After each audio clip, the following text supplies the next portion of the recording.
Dan daurah Imam Al-Bukhari kalau di zaman now berbeda dengan zaman now. Kalau kita melaksanakan daurah misalnya ke yang akan dekat ke Lubuk Linggau atau yang dekat juga misalnya di Muara Bungo, paling kita dalam waktu 1 hari atau 2 hari pulang, atau ke Jawa 3 hari pulang. Namun Imam Al-Bukhari safar dengan onta, safar dengan keledai dan sebagainya, maka akan panjang dan lama. Tinggal mungkin di Iran 2 bulan. Maka para penuntut ilmu kesempatan untuk mengambil ilmu dari imam yang agung. Maka dikatakan oleh para ulama An-Naisabur, diantaranya Muhammad ibnu Yahya Az-Zuhli, barang siapa yang ingin menuntut ilmu kepada imam kebetulan akan datang ke negeri kita, hadirilah. Maka berbondong-bondong seluruh penuntut ilmu datang kepada Imam Al-Bukhari, dan para imam Naisabur tidak mendapati murid-muridnya, kosong. Maka dari sini Muhammad ibnu Yahya Az-Zuhli, dan ini bukan ucapan kita, dia yu'tabar qarin, dia adalah teman seangkatan dengan Imam Al-Bukhari dan sama-sama muhaddis. Disebutkan oleh para ulama mulai merasakan hasad kepada ilmu Imam Al-Bukhari karena dia mengambil seluruh muridnya. Tidak ada lagi yang duduk dengan dia, semuanya pindah ke Imam Al-Bukhari. Dan syaitan masuk di antara mereka. Akhirnya Imam Al-Bukhari di situ, saya sebutkan tadi, daurah yang lama, 2 bulan, 3 bulan lebih. Maka murid-muridnya berpindah, tidak kembali lagi dalam waktu 1 hari 2 hari selesai daurah kembali ke pondoknya masing-masing, tidak. Akhirnya mulailah ada syaitan di antara mereka, dan dicari-cari kesalahan dari Imam Al-Bukhari. Maka disebutkan dari syaitan yang ada, datanglah dari murid-murid yang mengaku dari Muhammad ibnu Yahya Az-Zuhli, menanyakan tentang bagaimana melafadzkan Al-Quran, makhluk atau tidak. Maka Imam Al-Bukhari menjawab seperti jawaban ahli sunnah. Maka di saat ditanyakan tentang permasalahan ini, dikatakan bahwa Al-Quran kalamullah ghairu makhluk. Di saat ditanya tentang bagaimana Al-Quran dan melafadzkan Al-Quran, Al-Quran kalamullah ghairu makhluk, wa af'alul ibad makhlukah, dan apa yang dilaksanakan oleh manusia dia makhluk.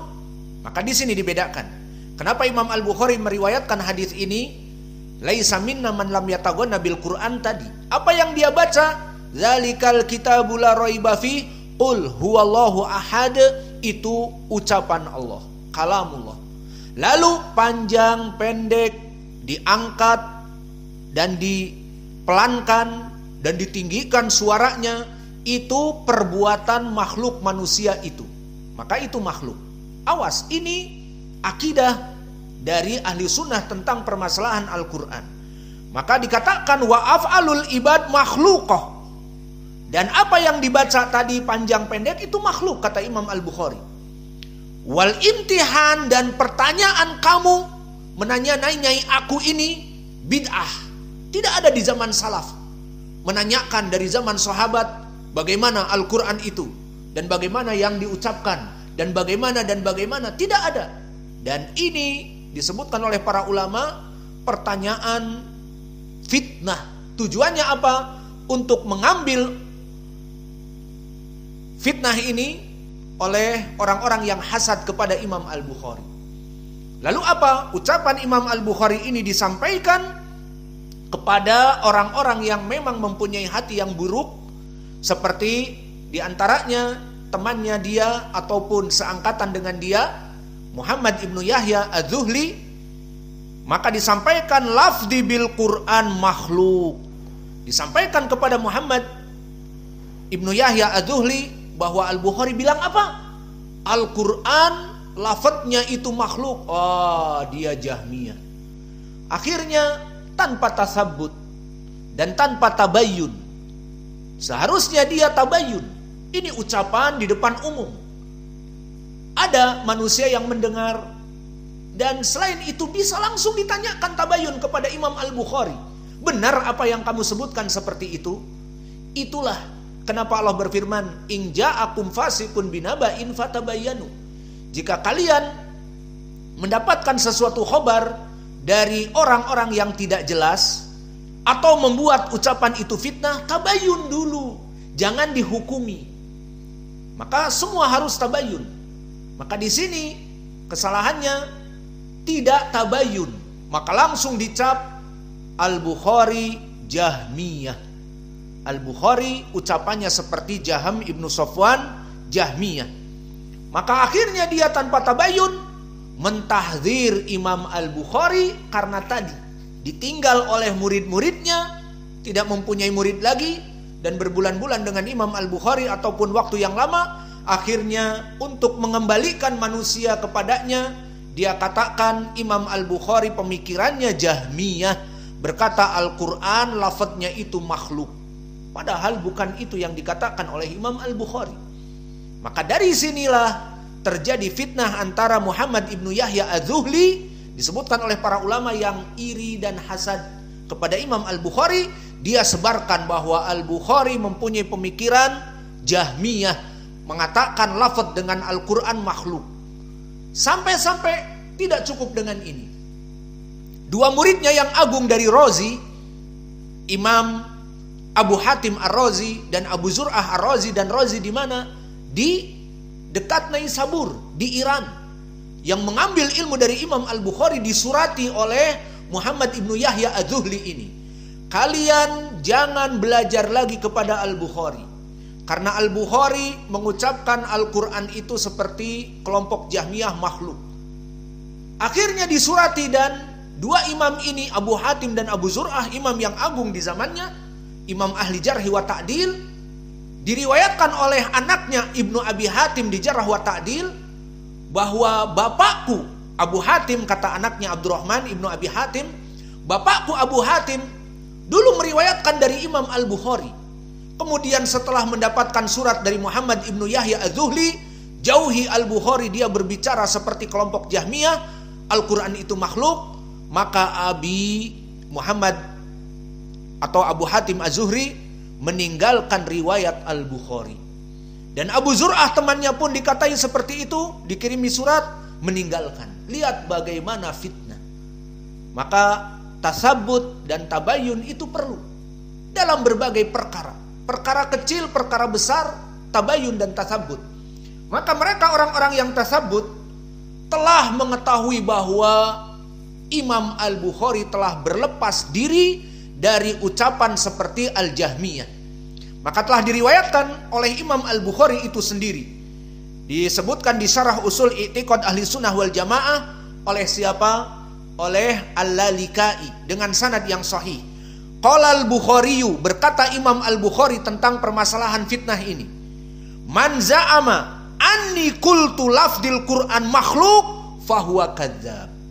Barang siapa yang mengatakan bahwa Al-Bukhari mengatakan Al-Quran itu lafadznya makhluk, dia telah berdusta. Aku Al-Bukhari berlepas diri dari ucapan kedustaan itu. Lihat, Al-Bukhari mendustakan orang-orang yang seperti meriwayatkan tadi dalam keadaan tidak tabayyun. Fa inni lam aqulhu, maka demi Allah aku tidak mengucapkan lafaz Al-Quran itu makhluk. Karena itu ucapan siapa? Ucapan Jahmiyah. Maka Imam Al-Bukhari telah berlepas diri. Dan ini menjadi dalil bagi mereka orang-orang yang terus mengikuti Imam Al-Bukhari. Maka fitnah di sini sangat besar. Al-Bukhari akhirnya dijauhi. Dan Al-Bukhari sendiri selalu datang setelah itu pertanyaan-pertanyaan. Dia selalu mengatakan dan dia menulis kitab Khalqu Af'alul Ibad, bahwa perbuatan manusia itu makhluk. Dalil-dalilnya semua ada untuk membantah praduga dan prasangka dan fitnah yang keji. Al-Alim membuat kitab untuk membantah dari perbuatan temannya yang keji. Maka di sini lihat, Imam Al-Bukhari dalam keadaan kesedihan, dijauhi dari manusia. Maka di akhir hayatnya Imam Al-Bukhari disebut seperti Jahmiyah, semua orang meninggalkannya. Sampai disebutkan di tarikh bahwa dia dalam keadaan manbut, dia dijauhi manusia dalam keadaan fitnah tersebut karena tidak tabayun tadi. Padahal dia mengatakan, aku jika disampaikan kepada manusia bahwa lafaz bil Quran itu makhluk, itu berarti berdusta kepadaku. Aku tidak mengatakannya. Ini ucapan Imam Al-Bukhari sendiri. Kenapa itu ditutup-tutupi dan disebarkan yang sebaliknya? Maka Imam Al-Bukhari akhirnya meninggal dalam keadaan penuh kesedihan, ditinggal oleh manusia. Namun lihat, Allah tidak membiarkan kezaliman. Jadilah beberapa tahun itu dalam keadaan semua orang menjauhi Imam Al-Bukhari. Di akhir hayatnya ditinggal Al-Bukhari, mati dalam keadaan kesedihan, ditinggal, bahkan diusir dari beberapa negeri karena mengucapkan Al-Quran makhluk, padahal bukan itu. Akhirnya apa yang Allah berikan kepadanya? Kitab yang dia tulis, Kitabus Sahih Al-Bukhari, sampai this time kita membacanya. Kitab Muhammad Ibnu Yahya Ad-Dhuhli mana? Mana kitab-kitab orang-orang yang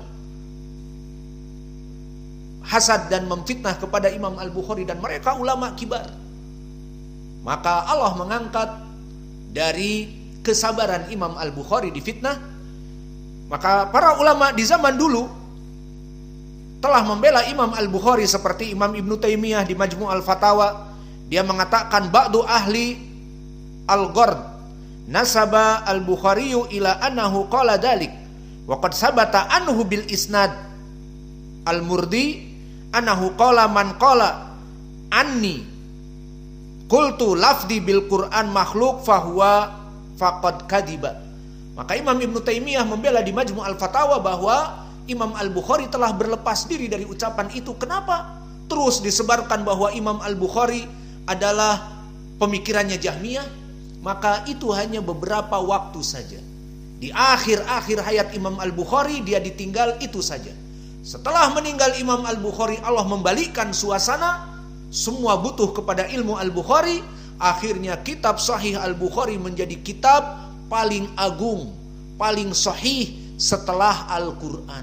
Dan sampai this time kita 1445 Hijriah, dan Imam Al-Bukhari meninggal 250 Hijriah. 1200 tahun lampau sampai this time kita mengakui kitab Sahih Al-Bukhari yang dijauhkan oleh manusia di zaman di akhir hayatnya. Ternyata kitabnya oleh Allah dibalikkan menjadi kitab yang agung. Maka oleh sebab itu bersabar ya ibadallah dari ujian-ujian dan dari musuh-musuh yang iri dan dengki kepada dakwah kita. Maka bersabar, maka Allah akan mengangkat derajat kita. Maka berkata juga Imam Ibnu Taimiyah dalam belaannya, iftara ba'dun nas alal Bukhari al-Imam sahibus sahih annahu kana yaqul lafdi bil Qur'an makhluqah wa ja'aluhu minal lafdiyah. Maka dijadikan di zaman akhir Bukhari meninggal bahwa Al-Bukhari sama dengan kelompok Jahmiyah, dilaqabi dengan al-lafdiyah, al-lafdiyah, padahal dia ahli sunnah. Dan ini keinginan Allah. Allah ingin menguji keimanan Imam Al-Bukhari dan kesabarannya. Maka dia bersabar, dan kesabaran menyebabkan dia menjadi imam.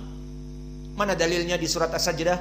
Wa ja'alna minhum a'immata yahduna bi amrina lamma sabaru. Maka kami menjadikan imam-imam yang agung karena kesabaran dari ujian. Dan dulu Imam Al-Bukhari diuji sampai dia meninggal di jalan, bukan di tempat dia di Bukhara atau di tempat yang lain, tetapi di pinggir jalan, meninggal dalam keadaan cuaca yang sangat dingin, tidak diterima, diusir dari negerinya. Maka akhirnya sekarang kitabnya kita baca sudah berusia 1250 tahun sebelum kita, dan wallahu alam hari kiamat kapan akan terus dibaca kitab Sahih Al-Bukhari, dan dia mendapatkan pahala, dan di malam ini dia mendapatkan pahala dari saya. Iya apa tidak? Karena mengalir pahalanya amal jariah dan ilmun yuntafa'u bihi. Di hadis Abi Hurairah, orang yang meninggal itu akan terputus dengan dunia kecuali 3 amalan. Apa? Ilmu yang bermanfaat. Seperti sekarang kita membaca Sahih Al-Bukhari, maka ilmunya tersampai kepada Imam Al-Bukhari. Maka kesimpulannya Imam Al-Bukhari telah berlepas diri. Maka dinukilkan dari Imam Al-Bukhari sendiri, dia mengatakan Al-Quran min awalihi ila akhirihi kalamullah. Ini ucapan Imam Al-Bukhari, juga dinukilkan oleh Ibnu Abi Ya'la. Dia katakan, aku menukil dari Imam Al-Bukhari ucapannya, Al-Quran dari awal dan akhirnya adalah ucapan Allah. Laisa syai' minhu makhluk. Tidak ada Al-Quran itu makhluk. Wa man qala innahu makhluk au syai' minhu makhluk fahuwa kafir. Imam Al-Bukhari mengatakan, barang siapa yang mengatakan Al-Quran itu makhluk, dia telah kafir. Wa man za'ama anna lafdatu bil Quran makhluk fahuwa jahmi kafir. Dan barang siapa yang mengatakan di saat membaca Al-Quran alif lam mim ini makhluk, itu pun jahmi kafir. Namun Imam Al-Bukhari membahas sekarang, laisa minna man lam yataganna bil Quran, bukan dari sunnah kami yang tidak membaca melafadzkan Al-Quran. Maka di saat dilafadzkan Al-Quran, dipanjangkan, dipendekkan, suaranya dikeraskan atau suaranya dilirihkan, itulah makhluk. Karena itu khalqu af'alul ibad, itu perbuatan pembaca, dan pembaca makhluk. Maka dia membaca dengan lirih, membaca dengan keras, itu panjang pendek dan sebagainya, itu makhluk, dikembalikan kepada pembaca. Namun apa yang dibaca dari alif lam mim dzalikal kitabul la raiba fi, itu Al-Quran kalamullah. Maka ini faedah yang bisa kita ambil dari fitnah Imam Al-Bukhari dengan Muhammad ibnu Yahya Ad-Dhuhli. Maka Imam Al-Bukhari tetap ditinggikan oleh Allah, bahkan dibela oleh anaknya Abu Hatim. Di saat dia menulis di dalam kitabnya Al-Jarh wa Ta'dil, bapakku meninggalkan riwayat Al-Bukhari karena mendapatkan surat dari Muhammad ibnu Yahya Ad-Dhuhli. Namun kata Abdurrahman, meskipun keduanya meninggalkan Imam Al-Bukhari, Imam Al-Bukhari tetap imam agung, dan Allah mengangkatnya sekarang dengan Sahih Al-Bukhari. Kitabnya diterima di mana-mana, dibaca oleh siapapun. Bahkan kelompok Al-Asy'ariyah pun membaca Sahih Al-Bukhari. Walhamdulillah wa naktafi ila huna wa jazakumullahu khaira wa barakallahu fi ilmikum. Subhanakallahumma bihamdika asyhadu an la ilaha